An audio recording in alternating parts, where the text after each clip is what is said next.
Good morning student. पिछले video में हमने सांवले सपनों की याद पाठ किया। आधा पाठ हमारा हो चुका है, उसी की क्विक रिवीजन लेते हुए हम पाठ को आगे बढ़ाएंगे। तो हमने अब तक पढ़ा कि पाठ के शुरू में हमें सालिम अली की अंतिम यात्रा के बारे में पढ़ा कि किस तरह वो अपनी अंतिम सफ़र में जा रहे हैं। उसके बाद सालिम अली के विचार जाने कि वो प्रकृति को किस नज़र से देखना चाहते थे। इसके बाद हमने कृष्ण की वृंदावन की बारे में पढ़ा कि उनके वृंदावन में श्री कृष्ण कब आए और कब उन्होंने लीलाएं की ये कोई नहीं जानता, लेकिन आज भी वहाँ पर श्री कृष्ण के होने का एहसास होता है। बिल्कुल वैसे ही सालिम अली चाहे हमसे मिले या ना मिले, लेकिन सालिम अली के होने का एहसास अब भी उनके चाहने वालों को होता है। इसके बाद हमने सालिम अली के बारे में जाना कि सालिम अली का व्यक्तित्व कैसा था। कमज़ोर शरीर था उनका, लंबी यात्राओं के कारण शायद ये कमज़ोरी थी। कैंसर जैसी भयानक बीमारी से उनकी मृत्यु हुई थी और लेकिन उनकी आंखों की रोशनी अब भी वैसी ही बनी हुई थी। 91 वर्ष की उम्र में निधन इनका हुआ था। कैंसर जैसी भयानक खतरनाक बीमारी इनको थी। उसके बाद उनकी आंखों की रोशनी पर कोई प्रभाव नहीं पड़ा था। इनकी आंखों पर जो चश्मा लगा हुआ था वो उनकी मृत्यु के बाद ही दूरबीन जो लगी हुई थी वो इनकी मृत्यु के बाद ही उतारी गई थी। इसके बाद हम लेसन आगे बढ़ाते हैं। लेखक कहता है कि उन जैसा बर्ड वाचर शायद ही कोई हुआ हो। पक्षियों का रखवाला कह सकते हो, पक्षियों का हेल्प। बर्ड वाचर अंग्रेजी का शब्द है, बर्ड पक्षी, वाचर मतलब देखने वाला या उसको रखवाली करने वाला। लेकिन एकांत क्षणों में सालिम अली बिना दूरबीन भी देखे गए। हमेशा दूरबीन रखते थे, लेकिन अकेले होते तो कई बार बिना दूरबीन भी उनको उनके प्रशंसकों ने देखा। दूर क्षितिज तक फैली जमीन, क्षितिज वह स्थान जहाँ हमें धरती और आसमान मिलता सा प्रतीत होता है, तक फैली ज़मीन और उसके झुके आसमान को छूने वाली उनकी नज़रों में कुछ ऐसा ही जादू था जो प्रकृति को अपने घेरे में बांध लेता था। मतलब प्रकृति भी ऐसा लगता था कि उनके अधीन हो जाती थी। सालिम अली उन लोगों में से तो थे जो प्रकृति के प्रभाव में आने की बजाय प्रकृति को अपने प्रभाव में लाने के कायल होते हैं। उनके लिए प्रकृति में हर तरफ एक हंसती खेलती रहस्य भरी दुनिया पसरी थी। यह दुनिया उन्होंने बड़ी मेहनत से अपने लिए गढ़ी थी। इसके गढ़ने में उनकी जीवन साथी तहमीना ने काफ़ी मदद पहुंचाई थी। तहमीना स्कूल के दिनों में उनकी सहपाठी रही थी। उनकी जो जीवन संगिनी थी तहमीना थी और वो उनकी सहपाठी भी थी। अपने लंबे रोमांचकारी जीवन के ढेर सारे अनुभवों के मालिक सालिम अली एक दिन केरल की साइलेंट वैली, केरल में साइलेंट वैली नामक एक स्थान है जहाँ पर रेगिस्तान की तरफ से हवा के झोंके आते थे और उनकी वजह से जो है वहाँ जो के पशु पक्षी थे वो मर रहे थे। अपनी सुंदरता के लिए प्रसिद्ध वो स्थान जो है उजाड़ होने के करीब था। ऐसे में उस स्थान को बचाने के लिए, प्रार्थना करने के लिए वो चौधरी चरण सिंह, उस समय देश के प्रधानमंत्री थे, उनसे मिले थे। चौधरी साहब गांव की मिट्टी पर पड़ने वाली पानी की पहली बूंद का असर जानने वाले नेता थे। मतलब चौधरी चरण सिंह जो हमारे देश के प्रधानमंत्री रहे हैं, किसानों के मसीहा के नाम से भी जाने जाते हैं। मतलब वो जानते थे कि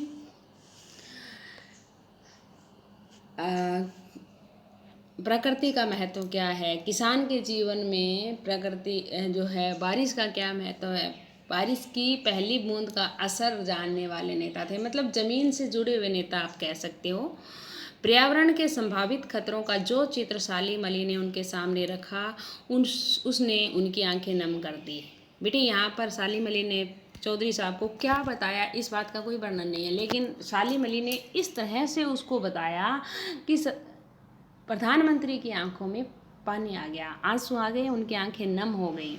तो यहाँ पर एक प्रश्न पूछा भी जा सकता है कि सालिम अली ने ऐसा क्या कहा होगा तो आपने अपनी कल्पना से आंसर देना है कि सालिम अली ने केरल की साइलेंट वैली का वर्णन किया होगा, उसकी सुंदरता को बताते हुए बताया होगा कि किस तरह से वो जो साइलेंट वैली है आज उजाड़ में परिवर्तित हो रही है। अगर समय रहते हुए उसका समाधान नहीं ढूंढा गया तो वह वैली जो है साइलेंट वैली वीरान हो जाएगी, वहाँ के पशु पक्षी मर जाएंगे। इतनी मार्मिक ढंग से उन्होंने इसका वर्णन किया होगा कि आंखों में उनके नमी आ गई। आज सालिम अली नहीं है, चौधरी साहब भी नहीं है। आज सालिम अली की भी मृत्यु हो चुकी है और जो ज़मीन से जुड़े हुए नेता थे चौधरी चरण सिंह, वो भी नहीं रहे। कौन बचा है जो अब सौंधी मिट्टी पर उगी फसलों के बीच एक नए भारत की नींव रखने का संकल्प लेगा? कौन बचा है जो हिमालय और लद्दाख की बर्फीली ज़मीनों पर जाने वाले पक्षियों की वकालत करेगा? मतलब आज जो है ऐसा कोई भी इंसान नहीं है जो पक्षियों की वकालत कर सके, पक्षियों के भले के बारे में सोच सके। सालिम अली ने अपनी आत्मकथा का नाम रखा था फॉल ऑफ ए स्पैरो। लेखक कहता है, मुझे याद आ गया D.H. लॉरेंस।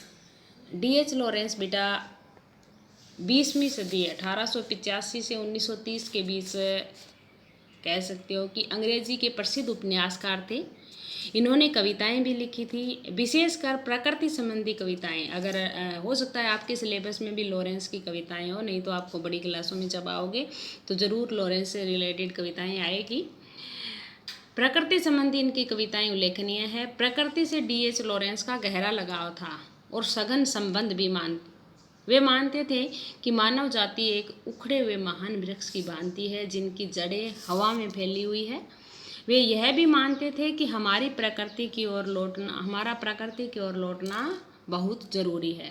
तो D.H. लॉरेंस के बारे में लेखक को कुछ याद आया, वो घटना भी उन्होंने इस पाठ में लिखी है, क्योंकि ये पाठ जो है संस्मरण शैली में लिखा गया है और डायरी है ये।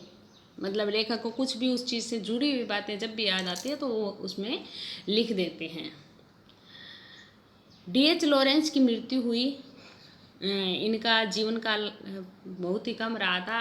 1885 से 1930 मतलब 45 वर्ष की उम्र में इनकी मृत्यु हो गई थी। तो इनकी पत्नी जो थी फ्रीडा लॉरेंस, उनसे लोगों ने अनुरोध किया कि वो अपने पति के बारे में कुछ लिखें।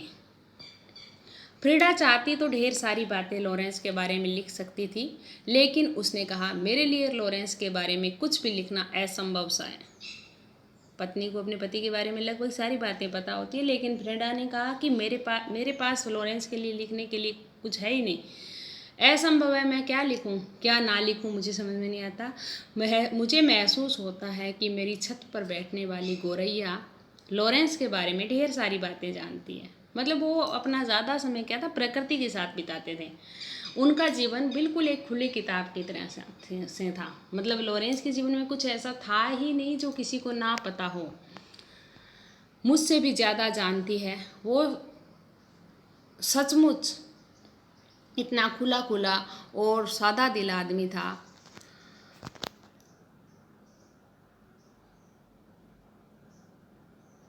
मुमकिन है लॉरेंस मेरी रगों में, मेरी हड्डियों में समाया हो, लेकिन मेरे लिए कितना कठिन है उसके बारे में अपने अनुभवों को शब्द का जामा पहनाना। कहते लॉरेंस वैसे ऐसे लग रहा है कि मैं लॉरेंस के बिना थी नहीं और ना ही हूँ, लेकिन अपने जीवन से जुड़े जो अनुभव है, लॉरेंस के साथ बिताए हुए जो समय है, उसको शब्दों का जामा पहनाना मेरे लिए मुश्किल है।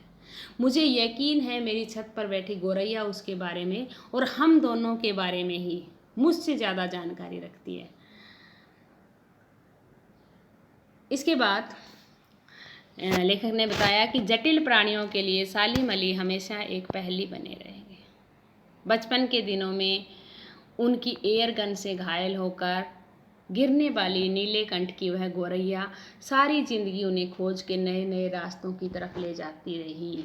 यहाँ पर उन्होंने अपनी आत्मकथा का नाम फॉल ऑफ स्पैरो क्यों रखा, इस क्वेश्चन का आंसर भी है। और दूसरा प्रश्न बनता है कि ऐसी कौन सी घटना थी जिसने सालिम अली को पक्षी वैज्ञानिक बना दिया।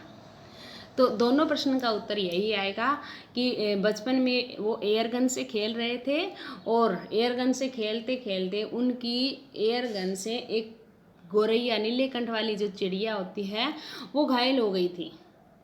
और इसी घटना ने उनके जीवन की जो है पूरी राह को बदल दिया। इस घटना के बाद उन्होंने अपना पूरा जीवन जो है पक्षियों को समर्पित कर दिया था।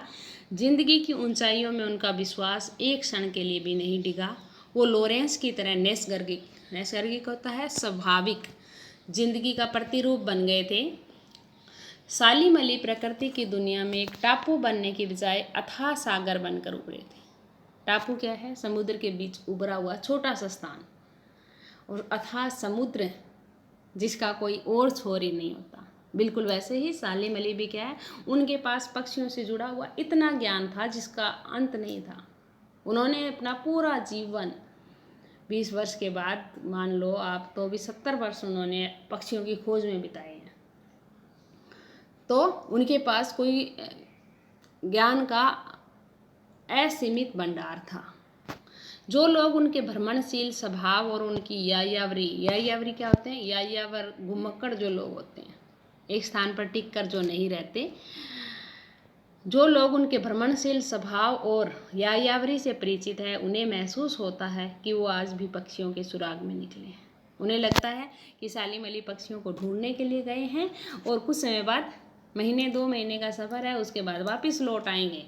उन्हें अभी भी ये लगता है, जो उनके चाहने वाले हैं, जो उनके जानकार हैं, जिनको वो जानते हैं या वो जो उन्हें जानते हैं, वो लोग यही सोचते हैं कि सालिम अली कहीं नहीं गए, वो 2-1 महीने में वापस लौट कर आ जाएंगे, क्योंकि वो पक्षियों की सुराग में निकले हैं। किसी भी स्थान पर उन्हें पता लगा होगा कि वहाँ पक्षियों को यातनाएं मिल रही है, पक्षियों के लिए उचित स्थान नहीं है, तो वहाँ पर वो चले गए होंगे।